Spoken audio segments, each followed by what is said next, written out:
In this video, I'm going to show you how to replace the wiper blades on this Ram 1500. If you need parts for your vehicle, make sure you get those at 1aauto.com. Let's get started.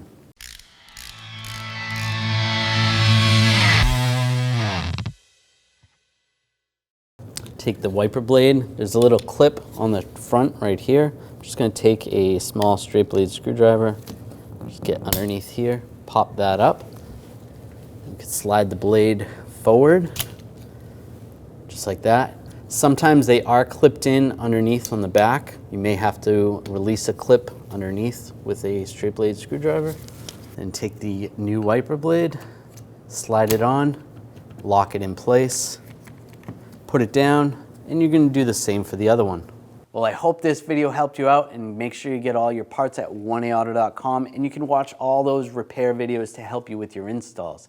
If you enjoyed the video, make sure you subscribe to our channel, ring the bell, turn on all notifications so you don't miss any of our videos. Thanks.